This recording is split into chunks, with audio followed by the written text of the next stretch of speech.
Hello friend, welcome back to my video.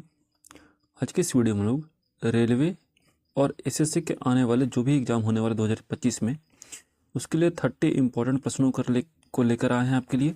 ठीक है, ये सारे प्रश्न जो हैं ये दोनों ही एग्ज़ामों के लिए काफ़ी ज़्यादा इंपॉर्टेंट है। रेलवे के सारे एग्ज़ाम जिसमें भी स्टैटिक या साइंस पूछा जाता है, और सारे प्रश्न ऐसे हैं जो कि एनसीईआरटी बेस्ड हैं पूरी तरह से।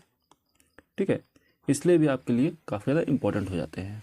ठीक है, मैं ट्राई करूँगा कि कुछ वीडियो जो है अब चैप्टर वाइज आपको दिया जाए, ताकि हर चैप्टर के हर एक क्वेश्चंस को आप अच्छी तरह से रिवाइज कर पाएँ। ठीक है, चैप्टर वाइज भी वीडियो आने लगेगा कुछ दिन में। ठीक है, तो चलिए वीडियो को शुरू करते हैं। वीडियो शुरू करने से पहले आपसे रिक्वेस्ट रहेगी कि अगर आप हमारे चैनल पर नए हैं तो प्लीज़ चैनल को लाइक करिए, सब्सक्राइब करिए, अपने दोस्तों के साथ शेयर करिए। और इस वीडियो में टोटल 30 प्रश्न होंगे। ठीक है, तो आपको जितने भी प्रश्न सही होंगे, नंबर ऑफ क्वेश्चन कितने सही हुए हैं आप कमेंट सेक्शन में जरूर मेंशन करिएगा। तो चलिए आगे बढ़ते हैं पहले प्रश्न की तरफ। पहला प्रश्न देखिए, पहला प्रश्न है कि कोशिका का पावर हाउस किसे कहा जाता है। सवाल क्या है कि कोशिका का पावर हाउस किसे कहा जाता है, तो इसका सही जवाब बताइए। 4 ऑप्शन हैं, इसका सही जवाब जो होगा वो होगा ऑप्शन नंबर ए, माइटोकॉन्ड्रिया। ठीक है, कोशिका में जो ऊर्जा का उत्पादन होता है, किसका उत्पादन, ऊर्जा का जो उत्पादन होता है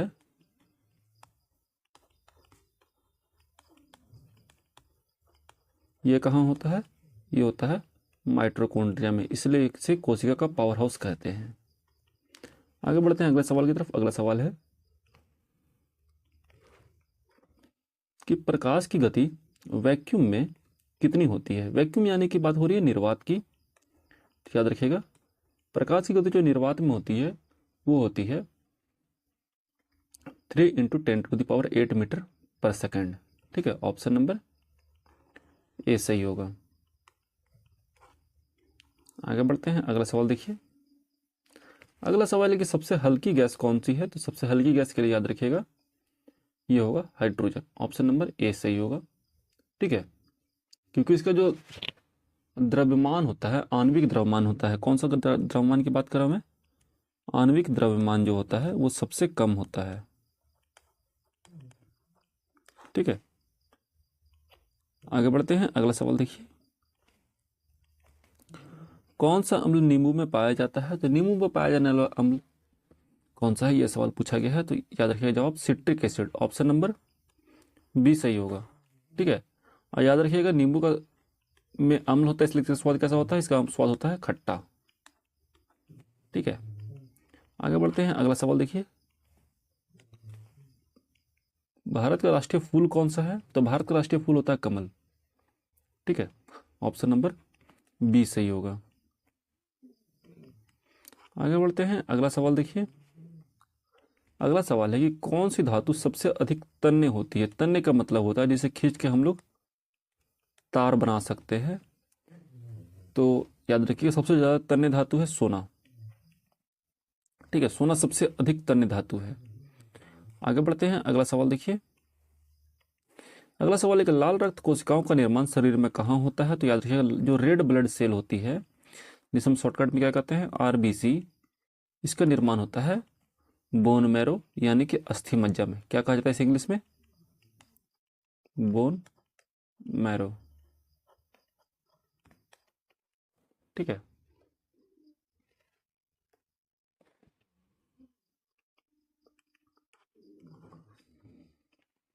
अगला सवाल देखिए कि ओजोन परत किस गैस से नष्ट होती है।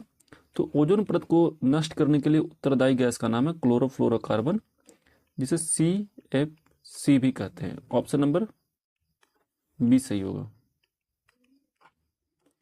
आगे बढ़ते हैं, अगला सवाल है कि कौन सा ग्रह सुंदर ग्रह के नाम से जाना जाता है। तो सुंदर ग्रह के नाम से जाने जाने वाला ग्रह है शुक्र ग्रह।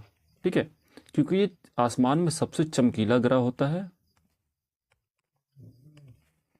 ठीक है, सबसे चमकीला ग्रह होता है और सबसे अधिक सुंदर नजर आता है, इसलिए इसे सुंदर ग्रह भी कहते हैं। आगे बढ़ते हैं, अगला सवाल देखिए। पेट्रोलियम का मुख्य घटक क्या है। तो पेट्रोलियम का मुख्य घटक होता है हाइड्रोकार्बन्स। ठीक है, इसमें हाइड्रोजन होते हैं पेट्रोलियम में, और प्लस कार्बन भी होते हैं। ठीक है, इसलिए जो हाइड्रोकार्बन होते हैं इन दोनों को मिलाकर हाइड्रोकार्बन बनता है, और ये पेट्रोलियम का मुख्य घटक कहलाता है। आगे बढ़ते हैं, अगला सवाल है वनस्पति घी किस प्रक्रिया से बनता है? तो वनस्पति घी बनने की प्रक्रिया को कहा जाता है हाइड्रोजनीकरण। ऑप्शन नंबर ए सही होगा। ठीक है, इसमें निकेल और पैलेडियम उत्प्रेरक की तरह काम करते हैं। ठीक है, ये भी क्वेश्चन पूछा गया है। ठीक है, आगे बढ़ते हैं, अगला सवाल है मानव शरीर की सबसे छोटी हड्डी कौन सी है? तो मानव शरीर की सबसे छोटी हड्डी होती है स्टेप्स। ठीक है, ये कहाँ होती है? ये मध्य कान में होती है। आगे बढ़ता हूं, अगला सवाल देखिए दूध में मौजूद प्रोटीन का नाम क्या है? तो दूध में कौन सा प्रोटीन होता है? तो दूध में कैसीन नाम का प्रोटीन होता है। ठीक है, जो दूध को कैसा रंग देता है? सफेद रंग देता है। आगे बढ़ते हैं, अगला सवाल देखिए किस अधातु को तरल रूप में पाया जाता है? तो कौन सी अधातु तरल रूप में पाई जाती है, यह बताना है। तो याद रखिएगा, यह है ब्रोमीन। ब्रोमीन जो है लिक्विड फॉर्म में पाई जाती है। बाकी ज़्यादातर जो अधातु होते हैं वो गैस के तौर पे पाए जाते हैं। अगला है भारतीय तिरंगे में सफेद रंग किसका प्रतीक है? तो याद रखिएगा, यह प्रतीक होता है शांति का। ठीक है, और किसका? सत्य का। आगे बढ़ते हैं, अगला सवाल है जीवों में लिंग निर्धारण किसके द्वारा होता है? तो याद रखिएगा, जीवों में लिंग निर्धारण होता है एक्स गुणसूत्र और वाई गुणसूत्र, इसलिए ऑप्शन नंबर सी सही होगा। दोनों के द्वारा, ए प्लस बी दोनों के द्वारा होता है। ठीक है, एक्स और वाई दो गुणसूत्र मिलकर बनाते हैं। आगे बढ़ते हैं, ध्वनि किस प्रकार की तरंग है? तो ध्वनि के लिए याद रखिएगा, ध्वनि एक अनुदैर्ध्य तरंगे हैं। ठीक है,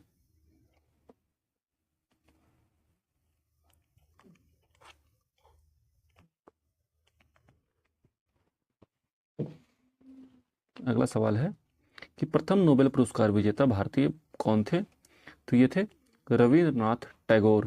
ठीक है, इनको 1913 में, ठीक है, नोबेल प्राइज मिला था। और किस क्षेत्र में मिला था?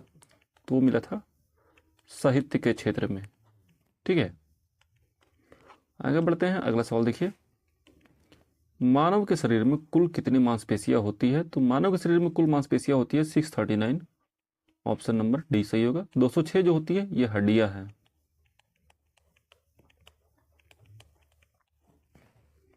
आगे बढ़ते हैं, अगला सवाल देखिए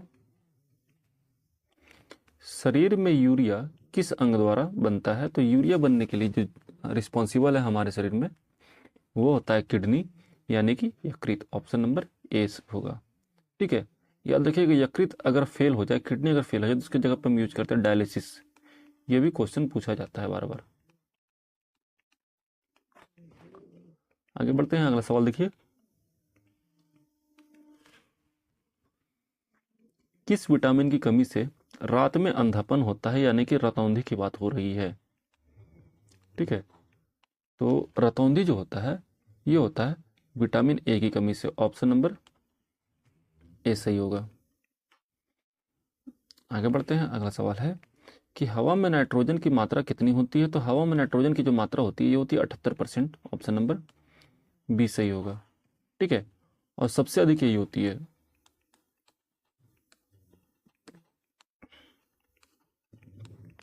ठीक है, सबसे अधिक भी नाइट्रोजन ही होती है। आगे बढ़ते हैं, अगला सवाल देखिए पंचायती राज व्यवस्था किस संविधान संशोधन के तहत लागू हुई? तो पंचायती राज व्यवस्था जो थी, ठीक है, ये हुई थी 73rd अमेंडमेंट के द्वारा लागू। ठीक है, जो कब किया गया था? ये 1992 में किया गया था। आगे बढ़ते हैं, अगला सवाल है पृथ्वी के वातावरण की सबसे बाहरी परत कौन सी है? तो ये सबसे बाहरी परत की बात हो रहा तो ये है एक्सोफियर। ठीक है,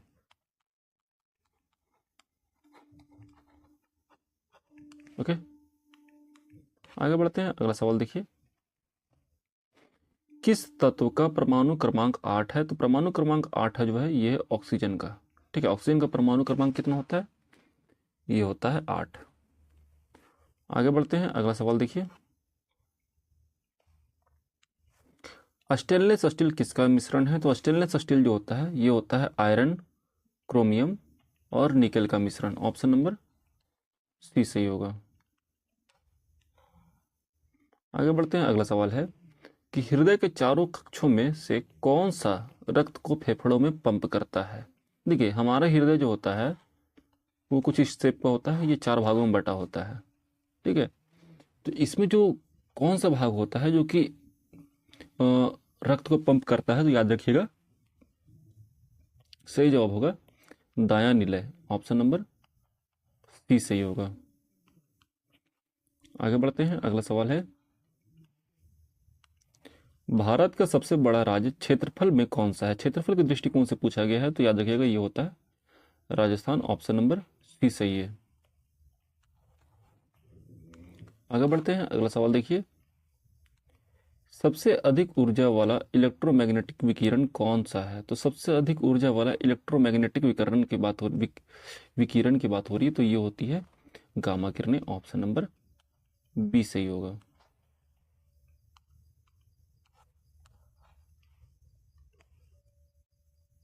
भारतीय अंतरिक्ष अनुसंधान संगठन ISRO की स्थापना कब हुई थी? तो याद रखिएगा इसरो जो है इसकी स्थापना हुई थी 1969 में। ऑप्शन नंबर बी सही होगा।